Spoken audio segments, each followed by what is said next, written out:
Shalom, everybody. Well, I always look forward to this show because it's always a great conversation. Today is another episode of Three Jews, Five Opinions. Who knows? If you get lucky, you could even get more than five opinions if it's a good day. Who knows? We'll see where that goes. But thank you for watching. This is Olivier with Shalom and Messiah. We have a great show for you today. We want to remind you that you can connect with us at shalomandmessiah.com, or you can also, as you're watching right now on YouTube, you can subscribe if you haven't done that already. It really helps us get more exposure. And of course, we would love for you to subscribe to our Telegram channel. I put a lot of information many times a day, throughout the day, every day of the week on Telegram. You're seeing right now on your screen that QR code for Shalom and Messiah updates on Telegram. Connect, find us, subscribe. You'll get a lot of information that you wouldn't get anywhere else, and you know you can trust it. Thank you for watching. Thank you for connecting with us. Thank you for donating to our channel at shalomandmessiah.com. It really helps us. And now I want to bring my two guests, and here they are again. Now on my screen, on top is David Tile, and on the bottom is Robb Schwartz. And they're not really in any order specifically, but David, give us the 1 minute background. What's your background and what's your website? Okay, the website is easy. It's on the wall behind me, so just check out Balagan Connection. My background is that I was born in the States but grew up in Israel. So besides the accent, I am Israeli. Went through the education system in Israel. I grew up as a Messianic believer in Israel. Went into the military at the age of 18 like everybody else. Spent 6 years in the military, 3 of them in Lebanon, actually. Then spent another 30 years in reserves. So that's part of my background. In what capacity? I am a tank commander. I commanded a tank company. So, yeah. And by the way, which has me worried, they're getting through to the tanks lately in Gaza. We can talk about that if you want to do that. So you're a tank commander. Is that why you're so pushy? Yep. And that's why I'm so hard-headed. You know, tanks are all made of metal and yeah, definitely. So, but we do say a blessing every morning. Thank God you did not make me an infantryman, because, you know, that way we get to ride to war and not to walk. But that's a different story. That's the whole story altogether. So we got a French Jew originally, son of Holocaust survivor, an Israeli Jew. And what about the third Jew? What are you? Who are you? Where are you from? I'm asking myself that exact same question. So, Robb Schwartz, I am here in, I just say Disneyland, California, a little close to the park. Born and raised, Jewish community in Long Beach, Seal Beach area, which is in Orange County.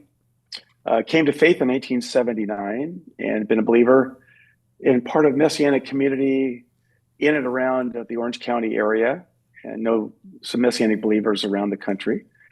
Part of lead a congregation right now called Ben David Messianic Jewish Congregation. We're located in the city of Orange.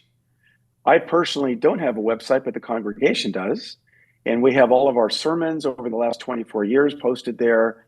Our mission, vision, and values are posted there. Information about the congregation is posted there. And we'll be adding more and more things to it as we go.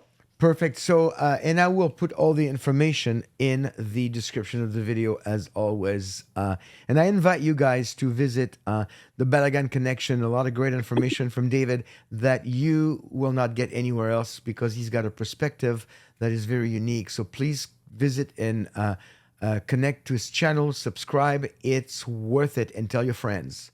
And if you're in Orange, California, go to Ben David congregation. I have spoken there many times. David has spoken there many times. And I think, are you speaking there? Well, actually, you know what? By the time I post this video, it'll be behind us, so I shouldn't say that. But you speak there regularly on Shabbat. What time are services on Shabbat? 10:30? 10:30. 10:30 on Saturdays. Okay, so you guys check it out. The direction for the website, the website will be in the description. Now, okay, what's on my mind is Bibi's visit to Trump in the White House as a starting point of the conversation. And I was doing a show with our friend John Holler the other day, and he said something very funny. He said, Olivier, at this point, I told him, I said, Bibi's been going to the White House. It's like his third time in like 6 months. He was the first foreign head of state to go to the White House, and that's his third visit to the White House in 6 months. And then John Holler, kind of tongue in cheek, said, "Yeah, I think he's been to the White House more often than Melania right now." So, we don't want to get it. I'm not doing marriage counseling, okay? But it was interesting that this was his third visit, and then on top of that, the visit was there was a certain amount of secrecy or unknown about that visit. So, David, what can you tell us about this? What's in your head? Well, I can tell you that I can't really tell you anything, and basically, but let's tie two things together. First of all, one of the Israeli commentators yesterday, they were talking about Bibi and Trump, and did you see how Trump is looking at Bibi? And the other guy said yes. He says, "I wish my wife would look at me like that." I mean, Yeah, so they're broing out. I mean, they are definitely broing out, the two of them. This could become our best episode yet. I had to put my coffee cup down. It's going to come through my nose. Well, Sarah Netanyahu is jealous, according to the stories. But okay, but let's line it out, because they pulled Bibi out of Israel for something.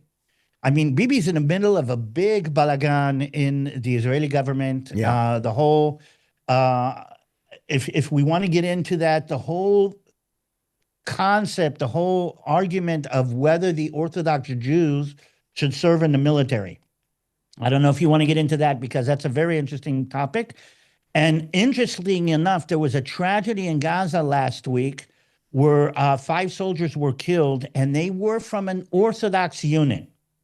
Meaning they're one of the few units that was created for Orthodox Jews to be able to serve in the military, and 5 of their young people lost their lives. So the funerals became a political issue, whether the Orthodox should serve or not serve, and that was what Bibi is dealing with, and it's a political issue because Bibi's government, we have a coalition system in Israel, is being held up by the Orthodox religious parties, and one of the conditions for them to support the Bibi government is that their people do not serve in the military like regular Israelis do. So Bibi's in the middle of this, and Trump says, "Come to the U.S." Everybody thought there was something going to happen. It's going to happen, and there's an agreement in this, and he spent almost a week in Washington, and nothing happened. Nothing happened that we know. Well, I believe this. There is a massive deal that Trump and Bibi have packed together. It has to do with Saudi Arabia. It has to do with the Gulf states. It has to do with Syria being a part of the Abrahamic Accords. It has to do with Lebanon forcing the Hezbollah to give up its weapons. It has to do with a big, massive deal. And the last knot that is actually holding this deal from coming together is the Palestinian problem in Gaza. So he brought Bibi to Washington thinking that they were on the cusp of an agreement about the ceasefire and the problem in Gaza. And the minute he says, "We've solved the Gaza problem," then him and Bibi were going to stand on the same platform together and say, "And here's our plan for the whole Middle East. India to Saudi Arabia to Jordan, Jordan to Israel, Israel to Gaza, Gaza to this whole India-Europe corridor that Israel's going to be in the middle of." They thought that this was going to be the big thing, but they couldn't unravel the Gaza issue. And the Gaza issue is still stuck, and that's basically where we are right now. And they cannot unravel the Gaza issue. Is it because Hamas is basically not budging, and they say, like, we're not talking to anybody? Hamas, there's not much left of them. No, but there's enough left that if the war stops now, Hamas is going to come out and stand on the rubble with a flag and say, "We won." That's the problem. And Israel is not willing to give them that. The only way that they're going to get that is if the United States of America puts enough pressure on Israel to let them do that. In the meantime, the main issue, and we keep on forgetting it, there's 50 hostages still in Gaza. And of them, 20 are alive. And Israel is willing to allow Hamas some kind of flag waving ceremony in order to get those 20 back alive. But Hamas realizes that the minute that happens, there's nothing going to be holding Israel back. So they're not willing to give them all up. And we're getting to this situation where Hamas is saying, we're not going to give them all up, but we will give you 10 in return for a ceasefire. And the population in Israel is kind of really freaked out. This is another, I don't know if you remember the movie Sophie's Choice, where somebody had to make a decision on the platform, what kids live and what kids die.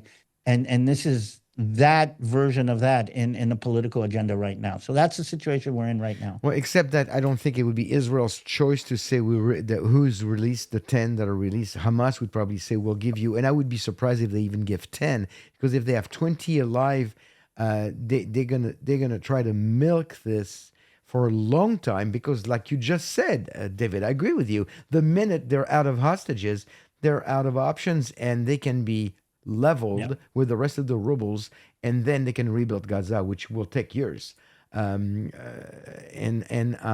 So where would how many Palestinian and I use the word Palestinian according to the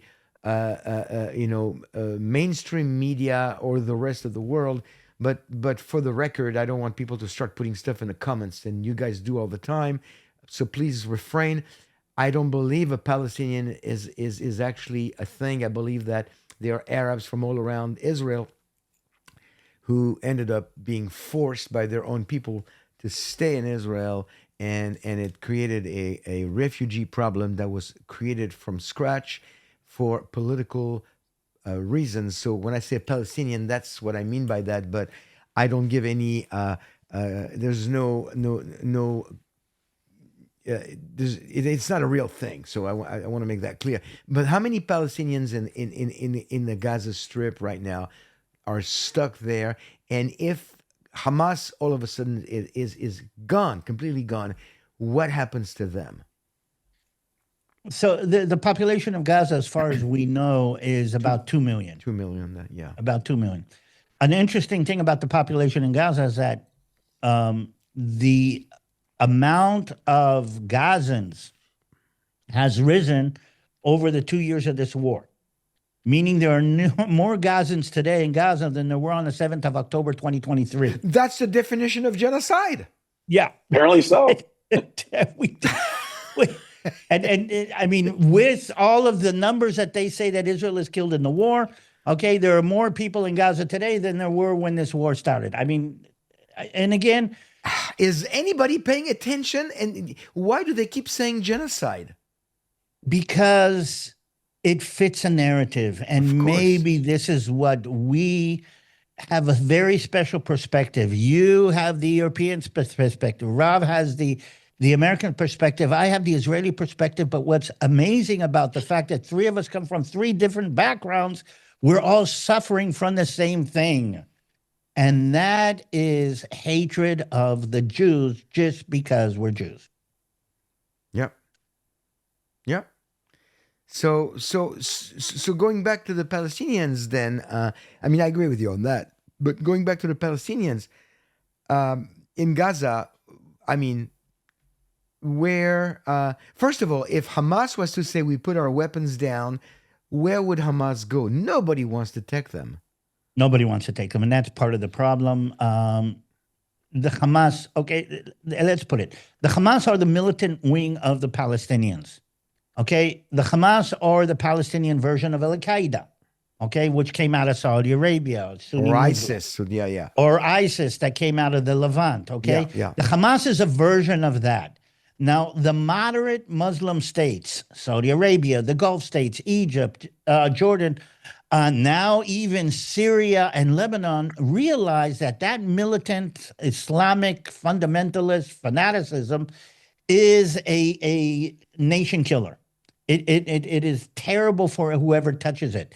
So they are the last remnant of this Islamic fanaticism. And after Iran has been put in its place by by Israel and the United States, okay, nobody wants to have that seed of resentment planted in its soil. So the Jordanians, by the way, we forget, the Jordanians are more than 80% Palestinian originally, meaning people that came from the area called Palestine. The and again, the way you said it is amazing. The geographical area. It is a geographical area. People living in the geographical area of Palestine, just like the people that live in the geographical area of California are Californians. I mean, it's a geographical definition. And the people in Jordan are mostly from the geographical area of Palestine. Why wouldn't they take their own people? It was called Transjordan. Because they tried to kill the king of Jordan in the 1970s, and he will never forgive them for that. I mean, the Egyptians, why did the Egyptians not want to take in of them? Because they assassinated Anwar Sadat. The Hamas, or the Muslim Brotherhood that the Hamas is affiliated, yes. assassinated Anwar Sadat after the peace agreement. So nobody wants the Palestinians, and because of that, there's no solution. I mean, there are tent cities in Saudi Arabia. The Saudi Arabians, I don't know if you know, have cities that are arranged for people to come for the Hajj. They're tents, they're air conditioned. I mean, they could house all of Gaza there because there's about 6 million people that come to the Hajj every year. They don't want them. Tell people what you mean by the Hajj. I know what it is, but people might not know what it is in a minute. One of the 5 pillars of Islam is a pilgrimage to the holy city of Mecca in Saudi Arabia. Muslims all over the world do this. And because it's become so crowded, I think 2 years ago, something like 100 people were trampled. So they completely control how many people come to the Hajj every year. But it is a very specific and a very important Muslim event. And they have built cities, temporary cities, or cities that are built there to house all the people that come in for the Hajj. They could put 2 million Palestinians in there tomorrow if they wanted to, with facilities, with water, with air conditioning and everything there. They don't want Another thing that I found out is that in Doha, Kuwait, there is hundreds of thousands of apartments that were built for the football championships, the soccer championships that took place there that are sitting there empty, meaning they have actually room and board for the Palestinians if they wanted to. It's not that. It's not about the Palestinians. It's not about the Palestinians. It's all about Jew bashing or Israel bashing, if you want to call it that. And that's the core of this. Well, it is about the Palestinians from the standpoint of the minute they move to a different place, they basically they're basically saying, we agree, we don't belong here, we'll go wherever. And they just can't, whoever in leadership is pushing the agenda is not going to let that happen. And so yeah, it is. So it seems like it's a problem with no solution. Well, let me add something there to that. That's a great point. In addition to that, if they leave, there's no more problem. Who are they going to have to blame for anything? There seems to be, at least from what I'm seeing now, it's like every problem you hear, well, it's got to be the Jews, wherever they are. Europe, United States, here, there's always some kind of backlash. I've never seen these conditions on the ground before. And I was thinking of that quote. I used it before and I'll use it again. The editor of the Atlantic magazine, 2014, after one of the other Gaza wars, there's been how many, David? 5 Gaza wars since 2008, 2009, something like that. It keeps coming up every year. And this editor, I think it was Jeffrey Goldberg, I think. Goldberg. He made the statement, Goldberg, the inoculation of the Holocaust has worn off of Europe. And that was 10 years ago. And I'm going to go further to say now, the inoculation of the Holocaust, whatever that meant, and to whomever it affected, has worn off now as well, all over the world. so that whatever protection, whatever perceived uh, Taboo? maybe taboo is a good word. Like you leave the Jews alone, they've been through a lot, whatever. That history now is old history. Another generation has come up in the schools. They're not getting that education. They don't know the history of the Holocaust. They don't know anything about anti-Semitism. And therefore, you have school districts now introducing horrible anti-Semitic curriculum all over the United States, specifically here in California. And it's an interesting thing to watch because there was a time where you just simply didn't discuss persecuting Jews. Now, as you've said, Olivier, and it's the right time and it's the right messaging that anti-Semitism has become normalized, and people don't have a problem now criticizing Jews for anything. I'm going to of go course, the old further. joke. I'm going to go further than normalized. Okay. I don't know if you watch this Bob Villain dynamic. Saw a couple of videos on that guy. Yeah. Okay. So Yeah. Bob Villain is I think he's British. He's a heavy metal band, and there was a big British festival, music festival, and he started chanting, "Free Palestine" on stage, and they were all yelling "Free Palestine." And I think there was something like 30,000 people in the crowd. Then he came up with a new chant, which is "Death to the IDF," death to the IDF. Yep. And I see 30,000 people chanting "Death to the IDF," and it's being televised live on BBC. And what I'm trying to say is this. I think anti-Semitism has gone from, okay, it's acceptable, to, okay, if I want to connect to large amounts of people, if I want to get famous, if I want to have likes, if I want to run for the mayor of New York, anti-Israel and anti-Semitism becomes a positive aspect that I can utilize to get support. And I think we're past the age where it's not only accepted. I think it is not only accepted today, it is being, I'm going to say, for lack of a better word, weaponized in order to gain support. I saw on CNN the other day, 75% of people under the age of 30 are pro-Palestinian. 75%. And so if you want That's to a big voting bloc. if you want to connect to the younger generation, if the Democratic, and we're going to see it more, the Democratic Party is going to go totally anti-Semitic right now. It's going to put the anti-Israel flag up. It's going to walk the tone, and it is going to use anti-Semitic rhetoric in order to galvanize the younger voting bloc in a way that they wouldn't be able to do any other way.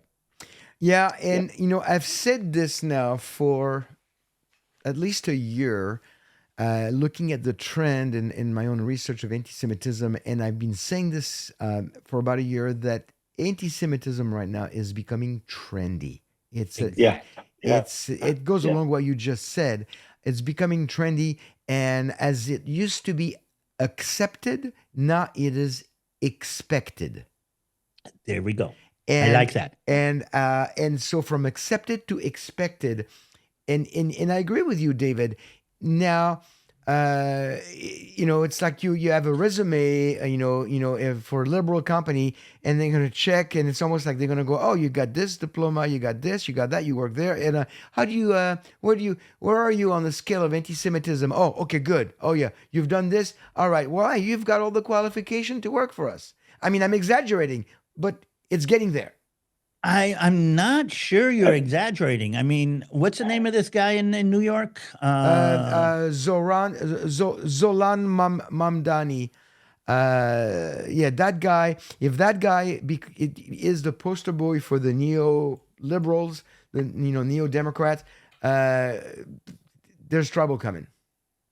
But he is running on a platform. Let me add. Yep, I agree. And not only that, you've got Jews in New York that are supporting him.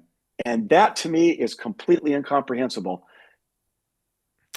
Chicken for KFC. I guess. It's what it is. It's what it is. Okay. I Now, I had an I wanted to add something. I had an opportunity to attend a meeting of an organization that is very pro-Israel a couple of days ago. There was a woman there who's a school teacher, and I asked her in the last couple of years, have your politics changed? And she looked at me, she goes, very much. And I go, where were you? Where are you now? She goes, I was very much a Democrat. Now, last election, I voted for Trump. And I thought to myself, how many Jewish people all over the United States, and then if you take this to the world, how many Jewish people are moving to more conservative positions? And at the same time, how many Jewish people around the world are holding on to their more progressive liberal perspectives? It's going to be interesting to see how the coming election in New York City this year for the mayoral, and I'm imagining the city council, and then in 2026, which is only a year away, to see what happens with the congressional and the Senate races next year as well. So all eyes on the political environment to see if this move to the right is going to hold. I worry about Texas. I worry about states that have been traditionally very strong. I wonder if there's going to be a reversal. I hope not. I hope not. We'll see where that's going to go. But the individuals like Zolan Mamdani are very, very scary.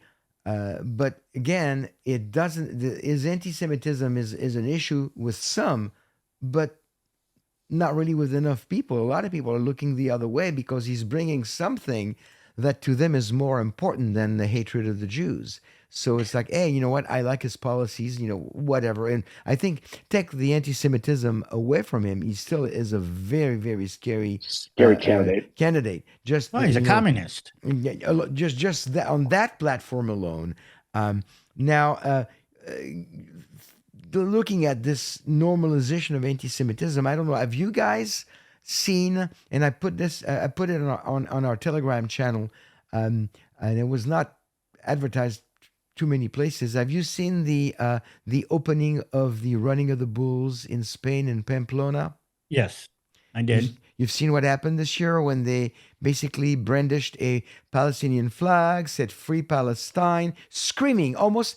The lady who was screaming, I don't know her personally. I have never met her, but she looked like she was possessed. She looked like she was possessed. She was screaming Palestinian slogans. And then they opened a banner on the crowd from the balcony when she was looking down.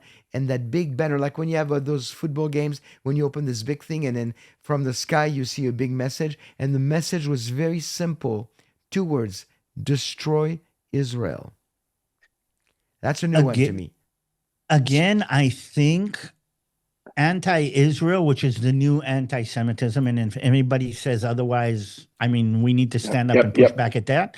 But anti-Israelism will be the new fuel for the more left-wing side of the politics. And we're going to see this in the elections.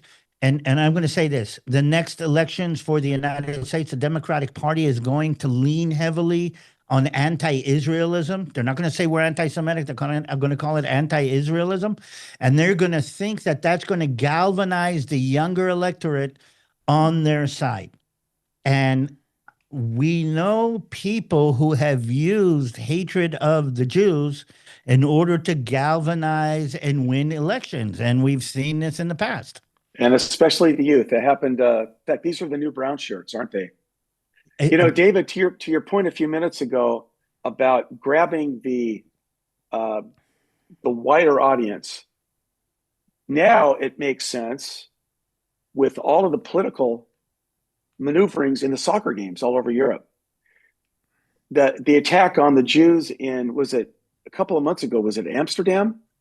Yeah, where the Israelis had to send rescue flights in to get their own citizens out. Oh, you mean the soccer team program? That was November 24.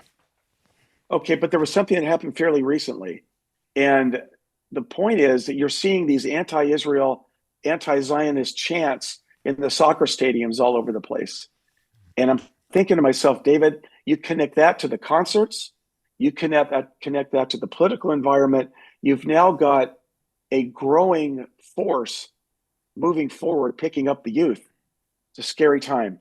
And Because the youth are completely uneducated. It's infiltrating every aspect of society. There is a pro-Palestinian soda that just came out that people can buy that has the flag of Palestine to support Palestinian cause. I mean, it's not long before you go to the store and you can buy an apple pie with a Palestinian flag. Again, I'm making this up, but am I really making this up? You know, No. From 3 months from now, we might be able to show you, look what I got in my grocery store, an apple pie with a Palestinian flag. And let's not forget, you got 3 Jews here whose historic memory has situations like this that have happened in the past. I mean, we know that people persecute us. I mean, we know that people hate us. And we've been dealing with blood libels ever since, we became a people. And we're not conspiracy theorists. My grandfather died in Auschwitz. I mean, this is very personal to me.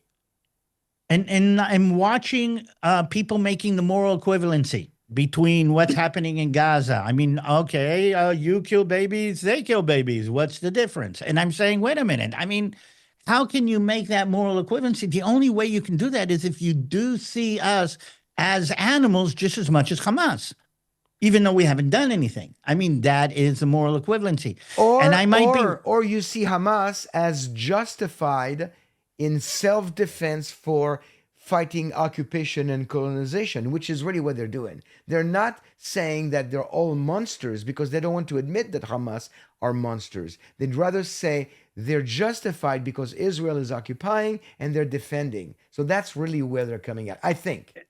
So again, I mean, as Jews, we know this.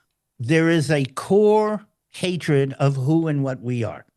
And I believe that is spiritual as much as everything. You've heard me speak about it. There's a core hatred. So when people want to rally support for their cause, rally support for their political agenda, rally support for their economic agenda, they plug into that core hatred. And they use some version of that in order to bring people around them. I mean, that stupid idiot. Okay, his stage name is Bob Villain. Mm-hmm. I don't know if you know. Now, the only reason that makes sense to anybody because there was a Jew named Bob Dylan who was very, very famous. And I was wondering if Bob Dylan is literally going to come out and say, sue the guy. I mean, that to me is a direct, I don't know, what's the word, trademark copyright ripoff. The guy's basically stealing his name. Why would he let that happen? But then he's cursing Jews with that name. Yeah, that is the irony of what's happening. And we're going to see more and more of that. We're going to see AOC, who wants to become the head of the Democratic Party, turning up. And again, maybe one of the shows that we need to make here is why are people like Bernie Sanders on that side of the political fence? And he's going to turn anti-Israel and anti-Semitic. It's just a matter of time. Already is. I think we have a term for that. It's called the self-loathing Jew. Well, self-loathing Jews have existed for a while. Somebody like Norman Finkelstein or Ilan Pape. Those are academics. But see, that's the thing. They were self-loathing Jews. And those that were in academia. They would write and they would speak, and people would go like, whatever. But academics, like I've said recently, the thoughts against the Jews, and in my definition of anti-Semitism, I talk about anti-Semitism, is thoughts, words, and deeds. And while the thoughts against the Jews have definitely morphed into words against the Jews, and now the words are becoming actions. As we recently saw in the Washington, D.C. Murder of the 2 diplomats. And it's going to get worse. Going to get worse. So here's... Go ahead, Rob. I was going to say, David, I have a question for you. that fringe group within the ultra Orthodox community, what do they call themselves? The Neture Karta. Neturei? Neture Karta. Yeah, that to me is another. No, I don't know how large they are. I'm guessing they're fairly small. But the enemy loves to trot these guys out as a trophy, if you want to call it that, demonstrating Jews that do not support Israel and do not, and their excuse, of course, is only the Messiah can bring the Jewish people back to Israel, and we're not going to have peace until the Messiah gets here and all that stuff. They're visible. Bob Villain is visible. Banners at Pamplona are visible. Soccer game banners are visible. And you keep putting that message out and you keep pushing it like Hitler used to say, if you're going to tell a lie, tell a big one. And eventually people are going to start realizing and believing it. My problem is that they are very vocal, they're very visible, and and you're going to hear it from me, and I'm going to hear it from people in the comments how visible and how vocal is the church to counter that. Yep. Not so much, and that bothers me. Yep. And here's the thing. Again, I'm saying it's going to get worse. And if we know anything from history, okay, it's that the hatred of the Jews becomes a platform for people to rise above the normal. And remember, we're Jewish. We've had Purim. I mean, how was Haman going to make his day? He's going to make it by killing Jews. I mean, again, we know this. What was the platform that Adolf Hitler was democratically elected on? Part of it was hatred of the Jews. We are going to see, and I believe, I hope I'm wrong, we're going to see the left side of the political wing that is going to stand up against Trump after Trump won. And we all know that the right side has won. They're going to plug into this anti-Semitism, anti-Israelism in order to galvanize support. The elections in the United States, the next elections in the United States are going to be about Israel. You wait and see. Yep. I would add one other thing too. One of my biggest fears for years has been where the only place where the left and the right will converge is going to be over Israel. And we already see a bit of it. Candace Owens, Tucker Carlson, and some other very conservative platforms have moved against the Israelis. So we have an anti-Zionist platform and an anti-Semitic platform. And when I watched a couple of these videos, a couple of months ago, we talked about Candace Owens having the gentleman on from the Liberty, the USS Liberty, and that whole attack and everything.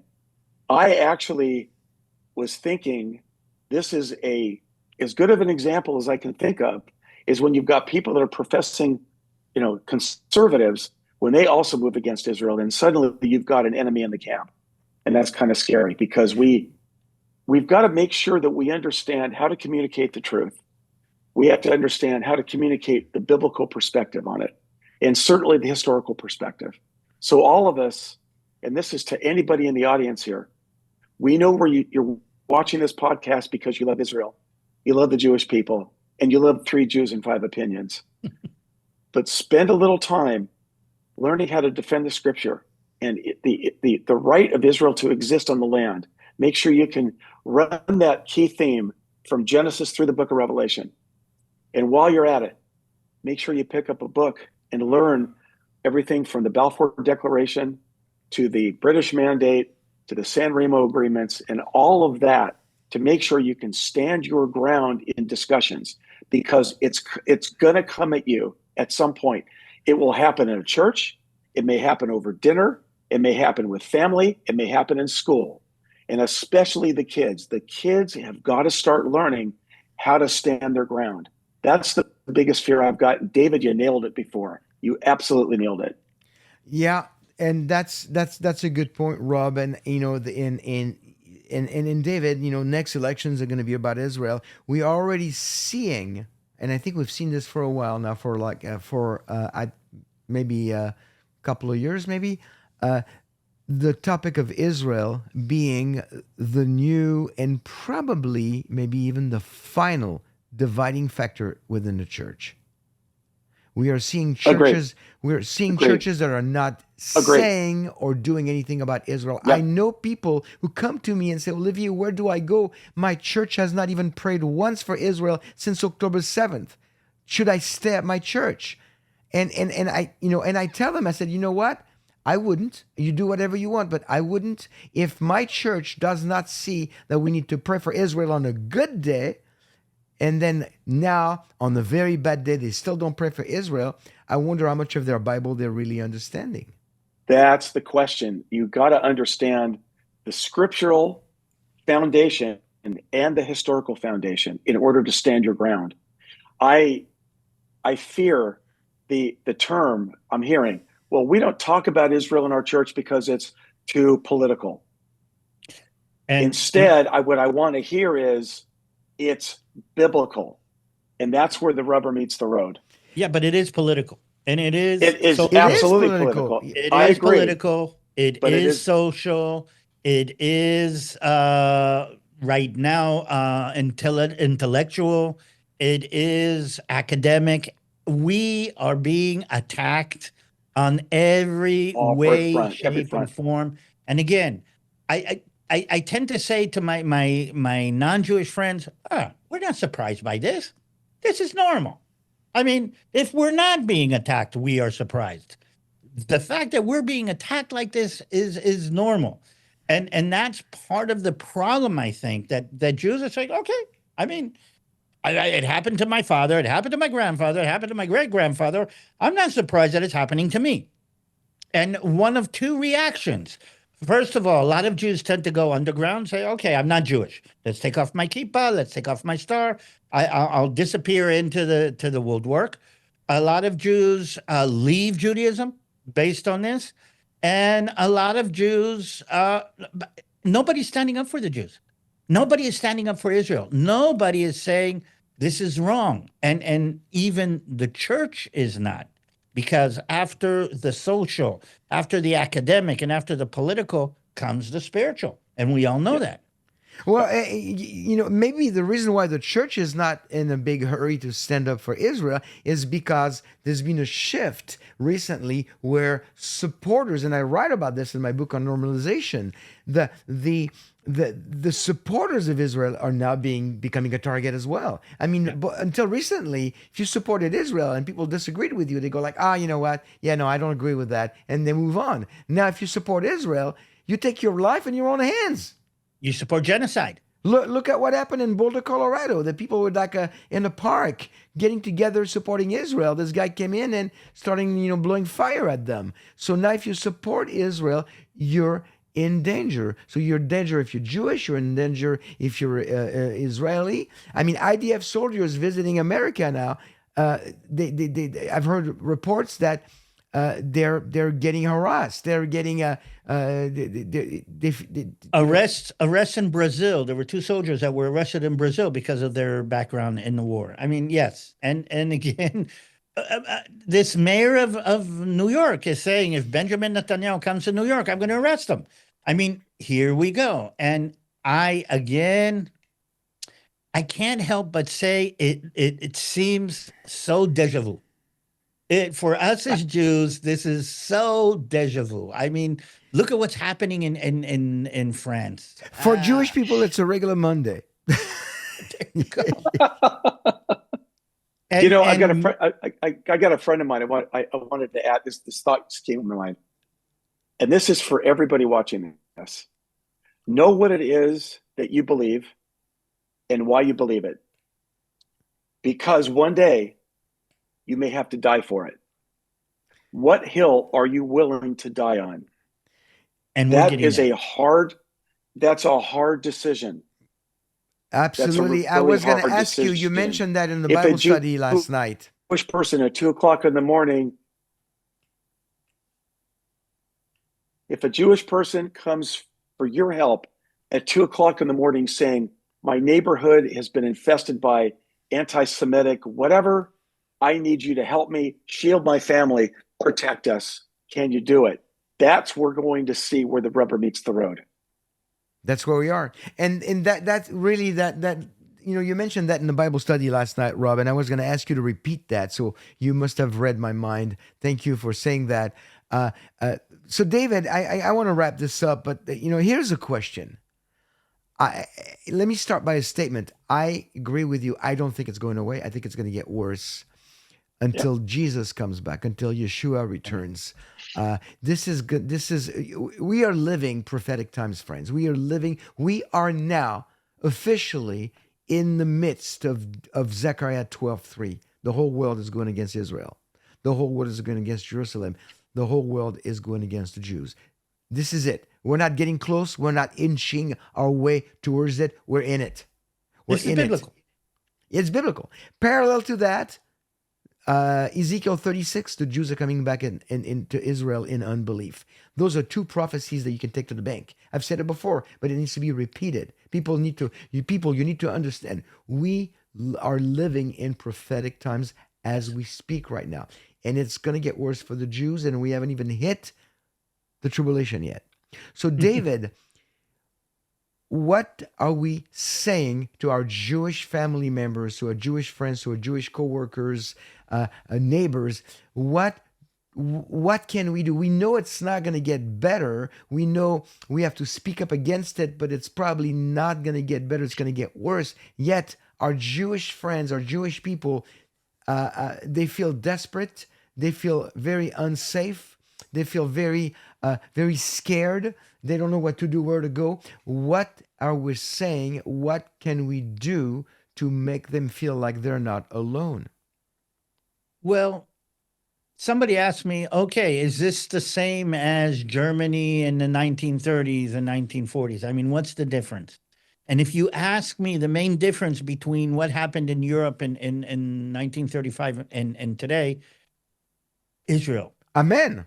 Yes. Israel. Yes. Israel is here. Yes. And I've stood in Yad Vashem with groups many times saying that if Israel had been in existence in 1935, the Holocaust would not have happened. Not the way it did. So what I'm trying to say is this. If you're Jewish, raise your kids in Israel. Send your grandkids to Israel.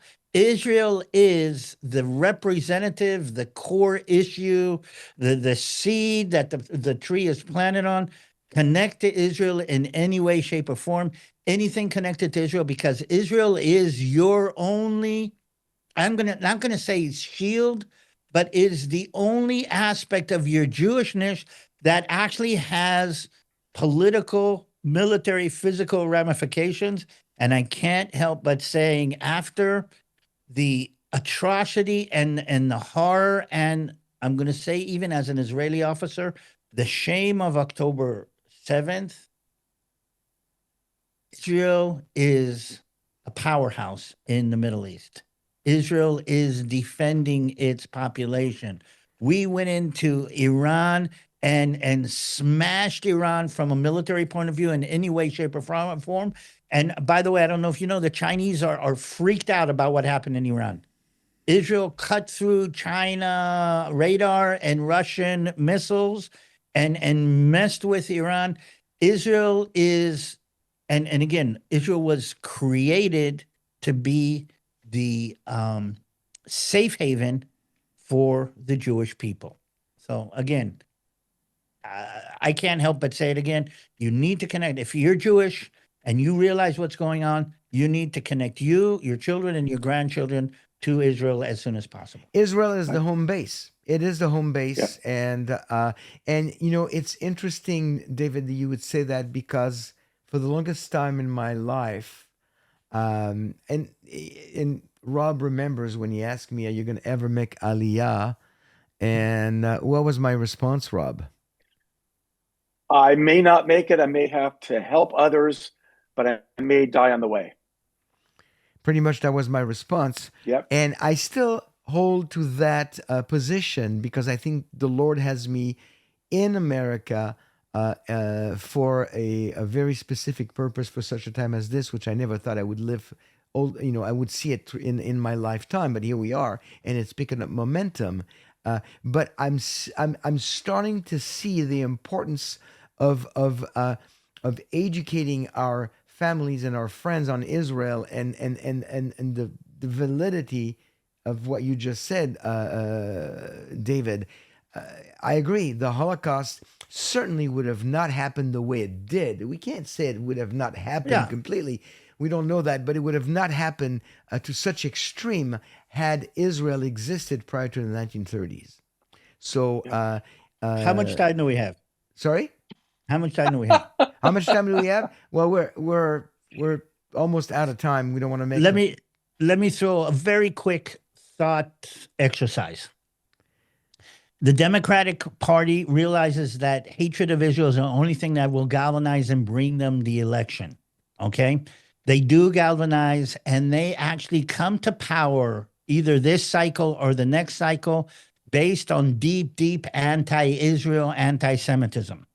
As a result of that, okay, the people that are going to be put in play in the government after they become elected based on an anti-Israel platform are, again, your resume has to have anti-Israelism.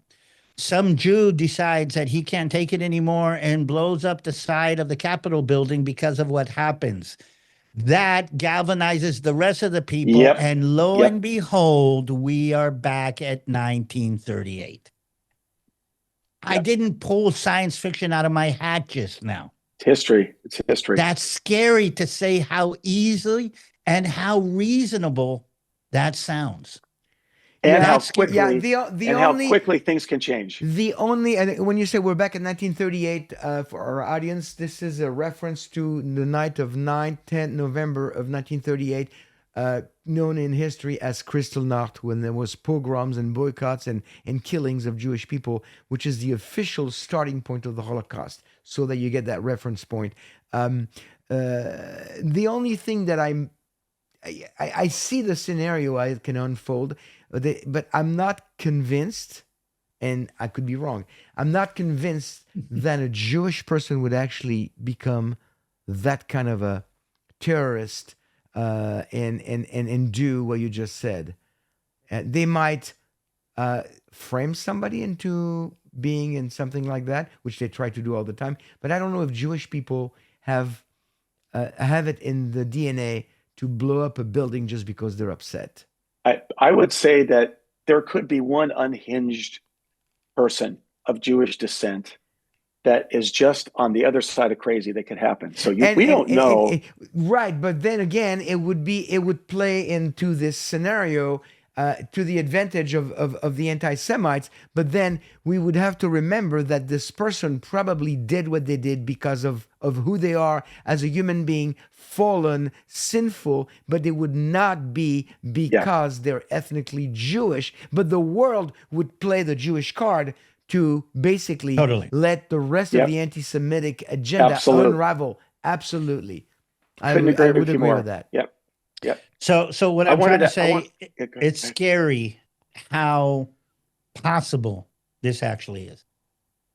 Yeah, it is. Agree. I wanted to add something here too.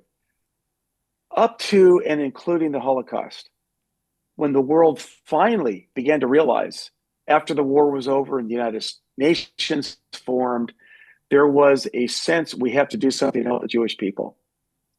The Jews fought and died for their own country. It seemed to me there was a lot more sympathy for Israel and the Jewish people at the very early stages of this entire scenario, when the Jews were essentially seen as defenseless and as victims. Israel now is strong and has lost, I'll use that term, lost, the imagery of being weak. Now the Israelis, and thereby Jewish people around the world, may be perceived as stronger with the capability of defending themselves. And it seems like there's an inverse effect that the stronger the Israelis and the Jewish people are perceived to be, the more the world hates them. On the other side of that, the weaker they were and the less able they were to defend themselves, the world was much more sympathetic.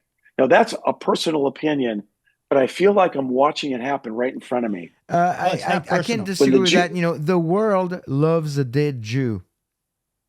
Exactly. Well, I'm going to That's quote. I'm crazy. going to quote a great Jewish rabbi named Jerry Seinfeld, who A Jewish rabbi, go figure. Yes. so, so who once, somebody asked him, I mean, what can the Jews do in order for everybody not to hate them? And Jerry said it very quickly. He says, to fail. Yeah. Nobody likes a successful Jew. And here we go again to what you're talking about.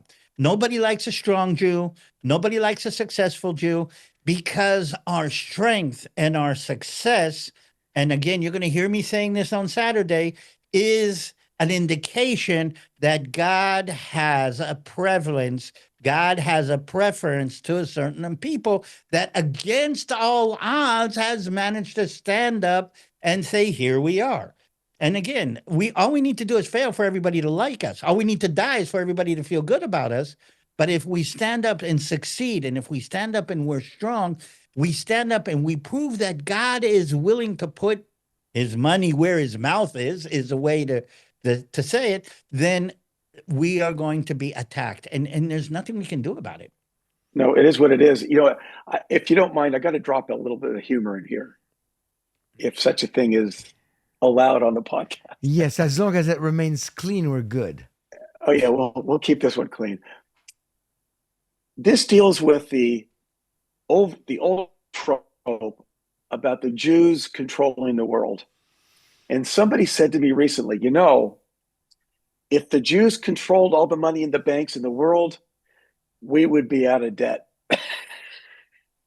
There would be no $37 trillion of a national deficit if the Jews were running the country. Right. And there's yeah, and this whole anti-Semitism is, remember, friends, that anti-Semitism is irrational and is demonic. I've made that reference before. David made it in this episode, that it's from Satan, it's demonic. So we're fighting the enemy. The enemy has already lost, because the battle was lost in Genesis 3:15. We know that. But for some reason he is allowed to roam free in the world right now and do whatever damage that God will allow him to do. But eventually the enemy will be thrown in a lake of fire and brimstone for all eternity, and along with all those who reject God's plan for salvation, which is his son, the Messiah, Yeshua, who died for all of our sins, and made it a free gift for all of us to have eternal life. For me, for Rob, for David, 3 Jews here. You got 3 Jews in one episode, and all of us have placed our trust in the death and resurrection of Yeshua 2,000 years ago. You can do it too. You need to do it, because no matter how bad it gets for the Jews, at the end of the day, you need a personal relationship with God outside of anything else. Your eternity, your eternal abode depends on you accepting the free gift that Yeshua died for your sins. So if you haven't done that, today is your day. In the meantime, I'll ask for a final word from both of you guys on, in the final thought that we have, in maybe a minute or two, each one of you will start with David. What can Christians do to make a difference today beyond prayer?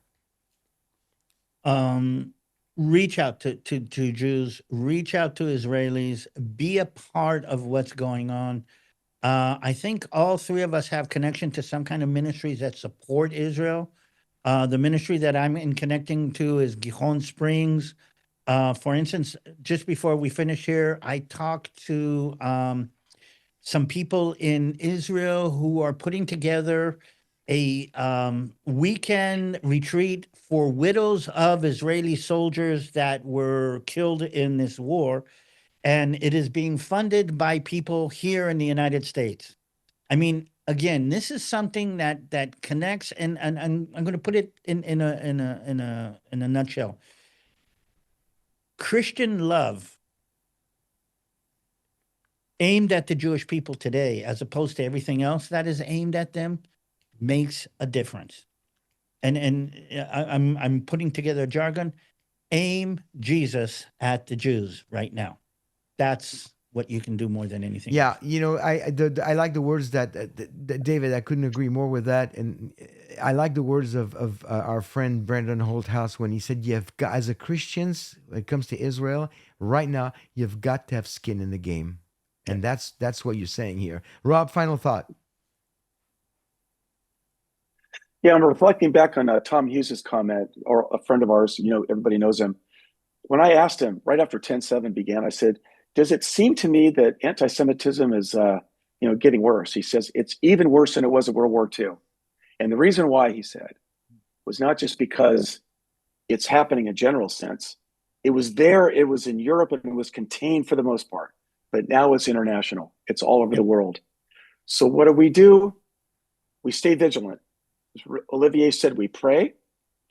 We make sure that we're in touch with our neighbors, our friends, believers, and Jewish people in general. I suggest and strongly, strongly recommend, if you are in a town, a city, wherever, where there's a synagogue, drop by the local synagogue. Even if you write a handwritten note to the rabbi saying, "We're Christians, we have your back, we support you, we love you, we'll do whatever you need." And if there is a way that your church could even offer providing security for a local synagogue, do it. As Olivier likes to say, no synagogue left behind. We want to make sure our Jewish neighbors know we are there. And this pertains not only to Christian churches, but also Messianic communities, Messianic congregations, who sometimes are not sure what side they're on. They don't know where to fit. This is very much a shared battle. We're in this together. Amen. Well, friends, that's it. We had another episode, and we covered a lot. And as always, the conversation between three Jews, it gets pretty organic and it moves a lot of places.